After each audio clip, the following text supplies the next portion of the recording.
Hey everyone, and welcome back to another explainer. Today, we're taking a super pragmatic, completely data-driven look at the brand new Grok 4.5 release from SpaceX AI. We are going to strip away all the usual launch hype and look directly at what this model is actually doing under the hood, exactly how it was trained, and why its totally unique approach to processing might actually completely change how you budget for and deploy AI in your own daily workflows. If you're looking for efficiency over just raw brute force, well, you're absolutely in the right place. So here's the game plan for today. First, we'll officially meet Grok 4.5. Second, we'll break down how it was trained. Third, we're going to do a very honest benchmark reality check. Fourth, we'll uncover its token efficiency superpower. And finally, we'll wrap up with pricing and real-world use cases. All right, let's jump right into Section 1. Meet Grok 4.5, SpaceX AI's new model. Right out of the gate, SpaceX AI is throwing down a pretty massive claim. They are calling Grok 4.5 their smartest model to date. But, as we all know by now, smart in the AI world can mean a dozen different things depending on what you're actually trying to do. So what exactly is this specific intelligence tuned for? Well, Grok 4.5 isn't just your standard, run-of-the-mill generic chatbot. It's a general-purpose model explicitly engineered for real, heavy-lifting engineering and knowledge work. We're talking a heavy focus on coding, complex agentic tasks, and deep knowledge workflows. And honestly, maybe the most fascinating detail here is that it was literally built and trained right alongside the Cursor AI coding editor. That kind of deep partnership signals a massive focus on multi-step software engineering right from the ground up. Which brings us nicely to Section 2, how it was trained, looking at the infrastructure and data. The sheer scale of the foundation here is wild. They use tens of thousands of NVIDIA GB300 GPUs. But, and this is key, instead of just drowning the model in an ocean of raw tokens, they got incredibly picky. They heavily invested in curation using advanced data deduplication and incredibly strict quality scoring. They zeroed in on a highly domain-focused selection process: coding, science, engineering, and math. And then they followed all that up with scaled reinforcement learning focused entirely on per-token intelligence across hundreds of thousands of technical tasks. And they pulled this off using a really brilliant technical methodology called asynchronous training. Basically, they design their training stack so that agent rollouts, which is when the AI goes off and tries to solve complex multi-step problems on its own, can run for hours and hours. And while those agents are out in the wild working and gathering data, the core model is simultaneously continuing to learn without getting bottlenecked. It's a remarkably smart way to train for long horizon tasks. Okay, let's head into Section 3 for an objective look. Time for the benchmark reality check. Now, what is really refreshing here is the transparency. Grok 4.5 is undeniably a powerhouse. It puts up a very impressive 83.3% on Terminal Bench 2.0, but it doesn't sweep the board. Fable's maximum model actually takes the top score across all four of these major coding benchmarks. Grok 4.5 generally sits comfortably in second place, staying consistently ahead of Opus 4.8 Max.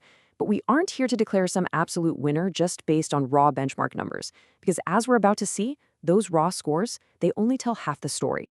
And this leads to a fundamental shift in how we need to start evaluating these models.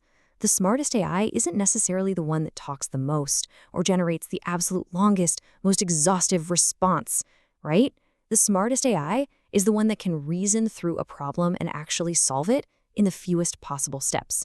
And this is exactly where Grok 4.5 comes in and totally changes the game.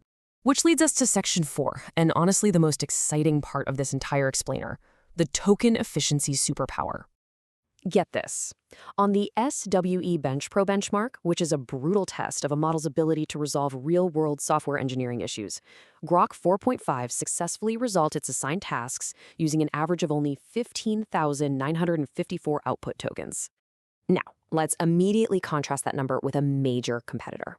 On that exact same benchmark, trying to solve the exact same tasks, Opus 4.8 Max used an average of 67,020 output tokens. So the crucial point here is absolutely massive.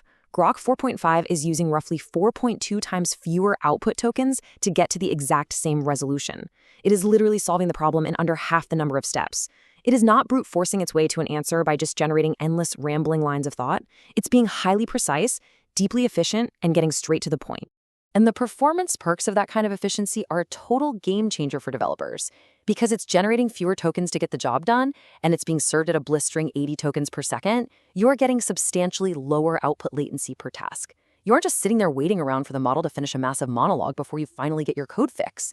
It completely proves that Space AI's strategy of prioritizing per-token intelligence over sheer volume yields a massive, real-world speed advantage for agentic workflows. Let's wrap this up in our final section, pricing and real-world use.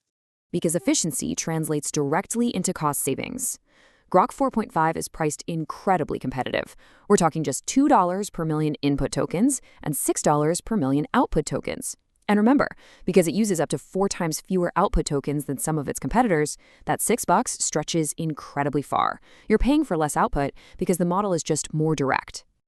So what are people actually doing with it in the real world? The use cases are frankly fantastic. It's a total beast at rapid code-based repair, finding the bug, fixing it, and succinctly explaining the root cause. It's amazing for rapid app prototyping. People are literally spitting up 3JS solar system simulations from a single prompt. But it's not just for coders. It actually ranks #1 on Harvey's legal agent benchmark for complex legal tasks.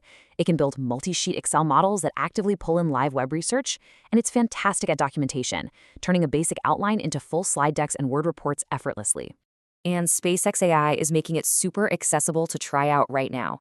You can access Grok 4.5 through Grok Build, directly inside the cursor editor on all their plans, or just via the SpaceX AI console. You simply grab your API key and call the responses endpoint using the model ID Grok 4.5. And just a quick note for our European learners, EU availability is expected to roll out right around mid-July.